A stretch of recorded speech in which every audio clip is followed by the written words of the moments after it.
What's up everyone? John Rettinger from Techno Buffalo here. I got my bad lighting and my opinionated hoodie on. It's time for a rant.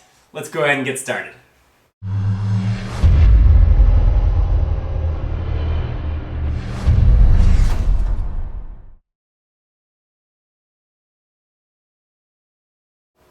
I'm generally a pretty light-hearted, happy guy, but I can be a bit of a curmudgeon. I have curmudgeon-y symptoms and syndromes and opinions, and I test a lot of mobile phones, and oftentimes that curmudgeon-ness can come out.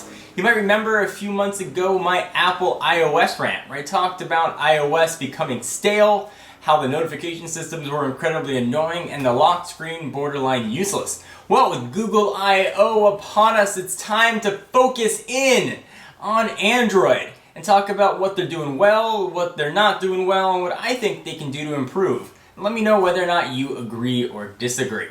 First, Android and iOS are always going to be entwined. It's hard as a consumer electronics journalist or as a consumer in general to not compare the two. I love that Android exists, just like I love that iOS exists. I think a company is only driven to succeed and innovate as far as their competition will take them. When you don't have competition in the mobile marketplace, you stagnate, like we had with the original Windows Mobile. I'm not talking Windows Phone 7, I'm talking the old school Windows Mobile with the stylus and the start menu and the little scroll bars you had to scroll through, and the old Palm operating system, which was fresh when it first came out, but a decade later was still the same.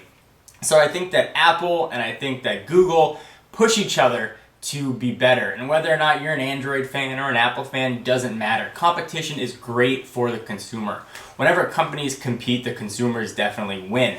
So, as long as Apple exists, Google's going to continue to innovate with their mobile platform. And as long as the reverse is true, I would say what it was, but I'm going to get confused with what I just said. That would be true as well. But Android is not infallible, just like Apple's not infallible, and there are a lot of things that Android could do to improve.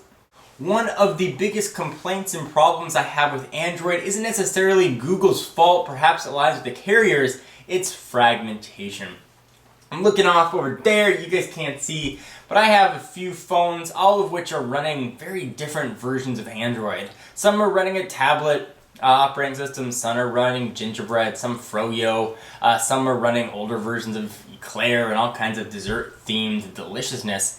But there is that fragmentation occurring in Android. Now that may be because Google's continuing to innovate so quickly. They're coming out with a new operating system about every 6 months or so. I've got one of the newer devices here which is just released, but surprisingly isn't running the newest version of Google's Phone OS Gingerbread. This is running Froyo, although the screen is pretty awesome and large on it. Kind of just like to look at it. Okay, but that aside, it's getting very tough for developers to continue to support new versions of the operating system and also support older versions of the operating system. Certainly, new APIs are being offered, new screen resolutions are coming out, new sizes, and all kinds of business.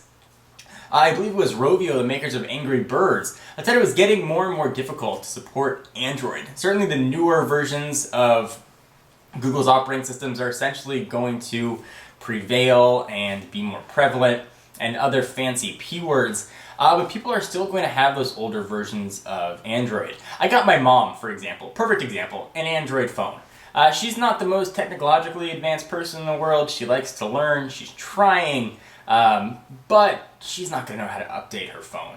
Now granted, she's got a version that's not even going to be updated to Froyo, the phone she's got, but she has an older version of Android. She likes to try and download apps, but she's never going to upgrade her phone because she doesn't know how. And there are a lot of folks out there that are like that. They get a phone, they figure the phone, when they pick it up, day one is the same phone that they're going to have, same operating system that they're going to have 2 years later when their contract is up. Now, a lot of people out there have more knowledge about their phones, and they're more educated consumers. They know when over-the-air updates come out, they know how to root, they know how to jailbreak, they know how to customize, they know how to tweak packages, which is kind of funny to say, and all the rest of that, but a lot of people don't. And as long as the carriers are offering older versions of phones and they aren't pushing these updates and getting them right in front of you, you're going to have a hard time supporting multiple operating systems and legacies. And I know this video is a bit long-winded, and I probably could have just said, fragmentation is a big problem with Android. and put my hands together. And it is a big problem with Android. That's all I'm going to say about that. Fragmentation's annoying. I don't like it in Cake. I don't like when my Cake comes in fragments. I don't like when my operating systems come in fragments. And it's very tough to support. And that's sort of the Windows versus PC thing too, or Windows versus Mac thing, rather.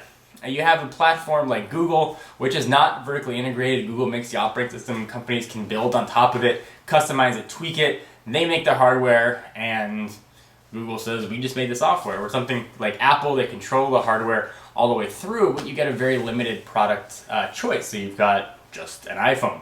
Whether or not it's a 4 or 3GS doesn't really matter.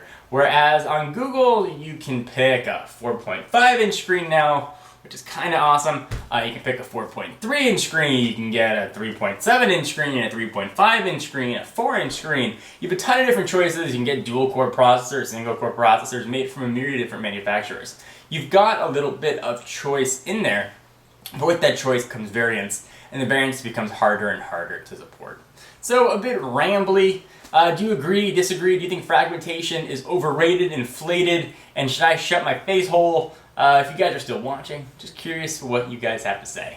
I'm Rettinger from Techno Buffalo, and I'll see you in the next video. Bye-bye.